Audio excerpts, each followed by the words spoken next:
कराची में inter board के जारी करदा साल अव्वल के नताज मुतनाज़ हो गए। मुस्तकिल चेयरमैन, सेक्रेटरी और नाज़िम इम्तहानात के बगैर जारी करदा नताइज में 80% बच्चों को नाकाम करार दे दिया गया। आर्ट्स साल अव्वल के नताइज में हर 5 में से एक बच्चा नाकाम। मामले पर निगरां वज़ीर आला और गवर्नर सिंध भी एक पेज पर नहीं है। बात करेंगे ब्यूरो चीफ कराची फ़हीम सिद्दीकी से, बताइएगा।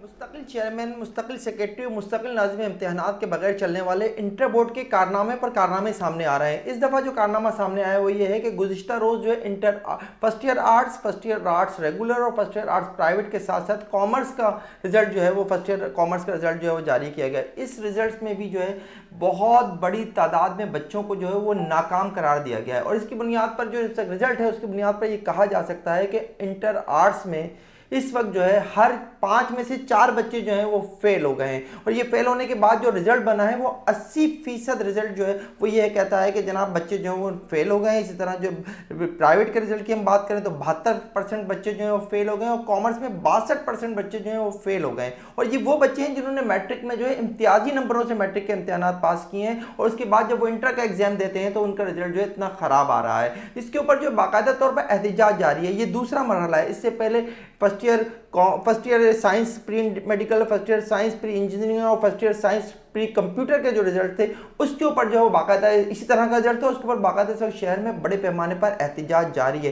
तलबा और वालिदैन जो है वो सरापा एहतजाज है। इस वक्त जो कमिश्नर कराची हैं उनके पास इस वक्त चार्ज है चेयरमैन इंटर बोर्ड का और उन्होंने इंटर बोर्ड के ही 2 अफसरान में को मुंतखब करके उनमें से एक को सेक्रेटरी और एक को नाज़िम इम्तिहानात लगाया हुआ है। जबकि जो रूल्स हैं वो ये कहते हैं कि जो कंट्रोलिंग अथॉरिटी है जो वज़ीर आला सिंध है सिर्फ वही चेयरमैन, सेक्रेटरी और नाज़िम इम्तिहानात का तयन तकर्रुर कर सकते हैं। इस वक्त एक अजीब सी फिजा बन चुकी है कराची के हवाले से क्योंकि बच्चों का ये कहना है कि उनके मुस्तकबिल के साथ खेला जा रहा है क्योंकि इंटर के एग्जाम की बुनियाद के ऊपर ही जामियात में एडमिशन होते हैं और एक ऐसा बोर्ड जिसमें ना तो मुस्तकिल चेयरमैन है, ना मुस्तकिल सेक्रेटरी और ना ही मुस्तकिल नाज़िम इम्तिहानात है, वहाँ से इस तरह के रिजल्ट के बाद जो है उनके लिए बहुत मुश्किल हो गया है कि वो आगे जो है अपना तालीमी कैरियर जो है वो जारी रख सकें। इसके ऊपर जो वज़ीर आला सिंध है उनका मौक़ा थोड़ा सा ये सामने आया है कि उन्होंने कहा कि बच्चे फेल हो गए हैं तो क्या हुआ। उन्होंने मुख्तसर सी बात की एक प्रोग्राम में मीडिया से, जबकि जो गवर्नर सिंध है उनका ये कहना है कि वो बाकायदा तौर पर उन्होंने इंटर बोर्ड का विजिट भी किया। उनका ये कहना है कि वो इस मामले की तहकीकात कराएंगे और उनके विजिट के बाद जो है कमिश्नर कराची की जानिब से ये कहा गया है कि मखसूस बच्चों की जिनके रिजल्ट जो है मैट्रिक में अच्छे थे उनकी कॉपियाँ चेक की जाएंगी और उनकी कॉपियों में कोई गलती पाई गई तो उसके बाद जो है इस सारे मामले को जो है वो रिप्रोसेस किया है। जी, तलबा तंजीम की जानिब से जामिया कराची में सेमेस्टर की लेट फीस पर 50% ज़ायद वसूली के खिलाफ एहतजाज किया जा रहा है। तलबा का कहना है कि लेट फीस में इजाफा मंजूर नहीं है। मजीद बताएंगी सबा परवेज। जी बिल्कुल, मैं इस वक्त मौजूद हूँ Jamia Karachi silver jubilee gate के बाहर जहाँ पर तलबा तंजीम की जानिब से एहतजाज किया जा रहा है। एहतजाज किस पर किया जा रहा है? एहतजाज जो है वो यहाँ पर मौजूद जो तलबा तंजीम है इनका ये कहना है कि इनसे लेट फ़ीस के नाम मद पर जो है वो यहाँ पर ज़ायद 50% फ़ीसें जो है वो वसूल की जा रही हैं। दूसरी जानिब यहाँ पर जो मेरिट का कोटा और दूसरा जो है इन पर मेरिट के नाम पर जो है वो यहाँ पर एडमिशन दिया जाता है। उस हवाले से सिंधी शागिर्द यहाँ पर मौजूद हैं जो जामिया कराची में ही पढ़ते हैं। इनसे जानते हैं मज़ीद इनके क्या मसाइल हैं, किस बात पे एहतजाज करें, मुझे बताइए। जी, हमारी पहली डिमांड तो ये है कि कराची यूनिवर्सिटी में एक नोटिफिकेशन निकला है जिसका मतलब ये है कि जो भी स्टूडेंट्स कराची यूनिवर्सिटी में पढ़ते हैं उनके लेट फ़ीस की मद में 50% फ़ीस लगाई गई है।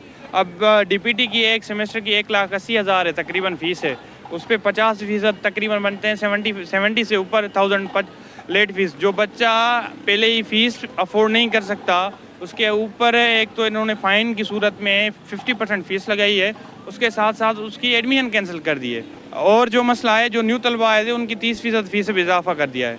दूसरा मसला ये है कि यहाँ पे जो बच्चियाँ आती हैं हॉस्टल के लिए अप्लाई करती हैं तो उनको हॉस्टल नहीं दिया जाता। और तीसरा मसला जो आम है, हम चाहते हैं कि यहाँ पे KSP पॉलिसी है कराची यूनिवर्सिटी में, हम चाहते हैं कि सीट्स की जो डिस्ट्रीब्यूशन है वो सही तरीके से नहीं की जा रही, क्योंकि एक तरफ एक साइड को फेवर दी जा रही है, दूसरी साइड को बिल्कुल सीटें नहीं दी जा रही। जी बिल्कुल, दो मसाइल पर जो है वो यहाँ पर एहतजाज कर रही है तलबा तंजीम के जानिब से, जहाँ पर इनका यही कहना है कि जो मेरिट बनाई गई है उसके बाद जो है वो जो अंदरूने सिंध से तलबा आते हैं या जो दीगर तलबा हैं वो उनको एडमिशन नहीं मिल पा रहा। दूसरी जानिब जो है वो यहाँ पर ज़ायद फ़ीसें वसूल की जा रही हैं, 50% जो है वो फ़ीस एक्स्ट्रा ली जा रही है लेट फ़ीस पर, जबकि जो तलबा अफोर्ड नहीं कर सकते वो इतनी फ़ीस जमा नहीं करवा सकते। दूसरी जानिब यहाँ पर जो है वो यहाँ जो तलबा तंजीम के मौजूद हैं यहाँ पर और यहाँ पर एहतजाज जारी है। जी बहुत शुक्रिया, आपने हमें अपडेट किया। कुरंगी 6 नंबर में 1 साल से पानी के मसाइल संगीन होते जा रहे हैं। हल्का एन 233 में पानी की लाइन में गंदे पानी की लाइन शामिल हो गई है। मुतादिद बार दरखास्तें जमा करवा दी लेकिन कोई सुनवाई नहीं हो सकी है। जी बिल्कुल, कुरंगी 6 नंबर है जहां 1 साल से पानी के मसाइल संगीन हैं। हल्का NA 233 में पानी की लाइन में गंदे पानी की लाइन शामिल हो गई है। मुतादिद बार दरख्वास्तें जमा करवा दी लेकिन कोई सुनवाई नहीं हुई है।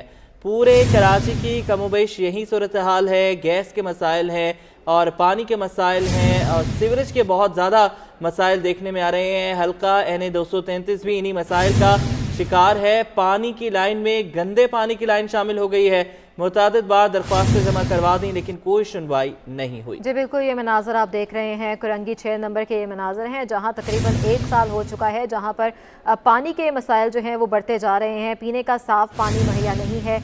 हल्का NA 233 में पानी की लाइन में गंदे पानी की लाइन शामिल हो गई है और इलाका मकीनों की जानिब से बारहा दरख्वास्तें दी गई हैं लेकिन कोई सुनवाई नहीं हो सकी है। इलाका मकीन कहते हैं कि हमारे अखराजात मज़ीद बढ़ते जा रहे हैं जो कि पूरे करना हमारे लिए मुश्किल से मुश्किल तरीन होता जा रहा है। अपडेट आपको कर रहे हैं कि कुरंगी नंबर 6 में जो है 1 साल से पानी के मसाइल संगीन हैं। वहाँ के इलाका मकीन किन किन मुश्किलात से दो चार हैं ये सब बताएंगी हमारी नुमाइंदा अक्सा शाहिद वहाँ पर मौजूद हैं। अक्सा, अपडेट कीजिएगा।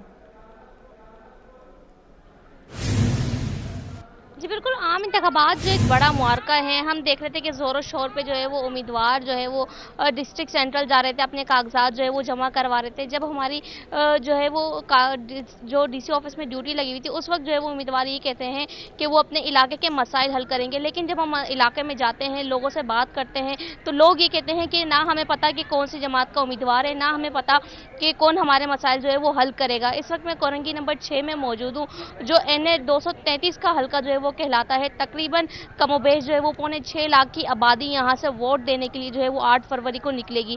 लेकिन अगर हम बात करें यहाँ के कौन से मसाइल हैं तो यहाँ का जो इस वक्त सबसे बड़ा मसला है वो गंदे पानी का है। गंदे पानी से लोगों को किन मसाइल का सामना हो रहा है, इस वक्त यहाँ के लोग हमारे साथ मौजूद हैं, खातून मौजूद हैं, इनसे बात करते हैं और आपको दिखाते हैं कि किस तरीके से जो गंदा पानी इनकी लाइन में आ रहा है वो क्या क्या इनके जिस्म पे जो है वो एलर्जी हो रही है।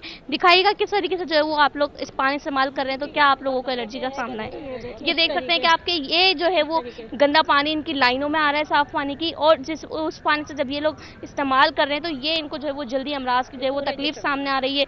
ये बताइएगा कितने अरसे से जो है वो पानी की शिकायत है? तकरीबन 17-18 महीने हो गए। अच्छा, ये बताइएगा कि हम ये देख रहे हैं कि कोरंगी में एक बड़ी आबादी है, तो ये बताइएगा 2018 से यहाँ पे कौन जीता था?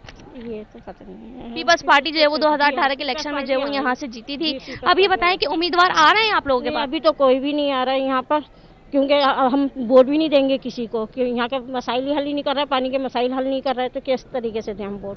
आपके हाथ में क्या है? ये एलर्जी है। ये हमने दरखास्तें दी हुई हैं, देखें बिल क्लियर है हमारे, ये सारे दरखास्तें DC ऑफिस में दी, कोई सुनवाई नहीं हो रही है, कहीं पे भी नहीं हो रही है। वाटर बोर्ड वाले भी नहीं कर रहे हैं, कुछ भी नहीं। क्या कहते हैं वाटर बोर्ड वाले? बस ये कह रहे हैं कि कर देंगे, अभी तक नहीं आए हैं। पानी मुसलसल गटर के मिला हुआ आ रहा है पानी। तो आप लोगों ने अपने टाउन चेयरमैन वगैरह से कंप्लेंट की? सब जगह करी है। जी बिल्कुल, जो इनके हाथ में यकीनी तौर पे कागजात नजर आ रहे हैं वो सारे जो है वो लिखत पढ़त उन पे मुकम्मल तौर पे जो है वो हुई हुई है और सिग्नेचर भी हुए हैं, लेकिन इनके मसाइल जो है वो कोई हल करने को तैयार नहीं है। आप देख सकते हैं कि किस तरीके से जो है वो गंदे पानी से जल्दी अमराज जो है वो यहाँ पर निकल रहे हैं। मर्द हजरात भी मौजूद हैं, इनसे भी बात करेंगे। बताइएगा, कंप्लेन की तो अब तक क्यों नहीं सुनवाई हो रही? मैंने तकरीबन कंप्लेन करे हुए मेरे को 4 से 5 महीने हुआ गया था, तो ये कह रहे हैं अच्छा भाई ये है कि बाद में आना। फिर बाद में गया तो ये वहाँ से ऑफिस भी सब कुछ बंद पड़ा हुआ था वहाँ पर। फिर ये कि मैंने उनसे बोला भाई आप ऐसा करें, हमको जगह बता दें जहाँ से ये पानी वगैरह ये हमें को तो मालूम नहीं है, हम ताकि हम खुद अपने आप सही करा लें। तो ये कह रहे हैं अच्छा फिर आगे चल के करते हैं। तो इस बात को तकरीबन 6 से 7-8 महीने हो, कुछ भी नहीं। और पानी देखिए कितना गंदा आ रहा है, ये देखें ये यहाँ के तमाम घरों का यही मसला है। ये इस गली में और इस गली में तकरीबन पीछे की भी एक गली या 2 गली हैं, सब मसला ये बहुत ज़्यादा गंदा पानी आता है। आप इसको सूंघ के देखें, सूंघा नहीं आएगा, इतना गंदा पानी है ये। अच्छा ये बताइएगा, हम देख रहे हैं कि यहाँ के जो है वो मसाइल काफ़ी ज़्यादा हैं, तो अब उम्मीदवार आते हैं इलेक्शन के लिए वोट लेने, तो किस तरीके से आप जो है वो सेटिस्फाई होंगे कि हाँ ये उम्मीदवार हमारा मसला हल करेगा? भाई ये शुरू में आते हैं वोट लेने के लिए, हाँ जी ये मसला है, लेकिन अब ये है कि अब उनको अगर हम बता भी दें तो शुरू में तो मसला ये कि चलो हो जाता है, लेकिन जब ये वोटिंग खत्म हो जाती है इसके बाद तो फिर को पता ही कोई आन के देखता ही नहीं है यहाँ पर, फिर कुछ भी नहीं है। पिछले 5 साल में जो जमात यहाँ पर आई उसने कोई काम नहीं करवाया? नहीं, अभी तो बस ये समझो ये गटर लेन का जो काम कराया था ये भी हमने खुद अपने पास से चंदा करके जमा करवाया है यहाँ का, जो भी कराया, लेकिन वहाँ से ऊपर से कोई भी काम नहीं कराया है। अपनी मदद आपके तहत जो है वो यहाँ के लोग जो है वो खुद ही काम कर रहे हैं। ये बताइएगा आपके यहाँ पे आप कितने अरसे से रिहाइश पजीर हैं? हम तो बहुत अरसे से हैं, तकरीबन 30 साल हो गए होंगे। 30 साल का अरसा आपने कोरंगी में गुजार दिया, तो ये बताएं कि अब तक क्या काम होता हुआ नजर आया? और हम तो बराबर ही हैं, फिर भी कोई काम ना हुआ? कुछ भी नहीं होता, कुछ भी नहीं हुआ सुनता। ये बताएं किस तरीके से जो है वो सेटिस्फाई होंगी और किन बुनियादों पर जो है वो वोट देने को रेडी और तैयार होंगी?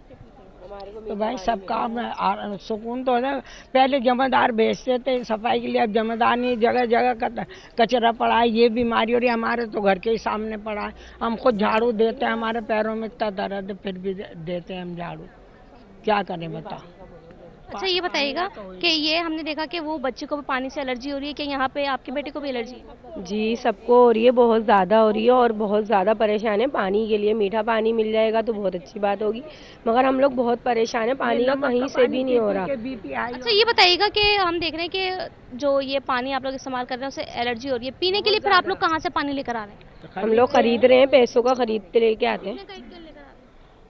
ये 20 रुपए का भी होता है, 25 का भी होता है, 10 वाला भी होता है, 30 वाला भी होता है, 50 का एक होता है कैन। यानी घर में जितने लोग हैं उनके हिसाब से पानी खरीदना पड़ता है और बिल अलग भरना है? जी बिल तो बहुत हाई फाई आ रहे हैं और पानी की बिल्कुल भी सहूलत नहीं हो रही है। जी बिल्कुल, यकीनी तौर पे आप देख सकते हैं कि किस तरीके से जो है वो लोग बिल भी भर रहे हैं, यहाँ पे सीवरेज की लाइन का काम भी करवा रहे हैं। बुजुर्ग भी हमारे साथ मौजूद हैं। ये बताइएगा कि अब क्या लगता है कि इलेक्शंस जो है वो सिर्फ 14 दिन रह गए, उम्मीदवार आएंगे, तो आप उनसे सबसे पहले कौन सा काम करवाना चाहेंगे? क्योंकि हम देख रहे हैं कि कोरंगी में काफ़ी सारे मसाइल हैं।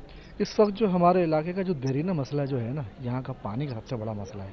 अब यहाँ पर जो है ना काफ़ी लोग, यहाँ पर जो मुकीम जो हजरात हैं जो भी है, काफ़ी अरसे से यही शिकायत जो है ना सबसे सरगर्म है कि पानी इस वक्त जो है ना बहुत ही गंदा पानी आ रहा है और हम लोग खरीद के पी रहे हैं। जो इस महंगाई के दौर में एक कैलन जो 10 लीटर का जो कैलन है वो 50 रुपए का भर के लोग लेकर आ रहे हैं। अब ये सूरत हाल है हमारे इलाके की। अब आप ही बताएं कि जो है ना जब इस कश्मकश से लड़ रहे हैं, अब बाकी जो है ना जो हजरात हमारे पास आते हैं वोट के जो है ना वोट का मुतालबा करते हैं, तो जाहिर सी बात है हम उनके सामने यही मुतालबा रखेंगे जो हमारा दरीना मसला है उसे हल किया जाए।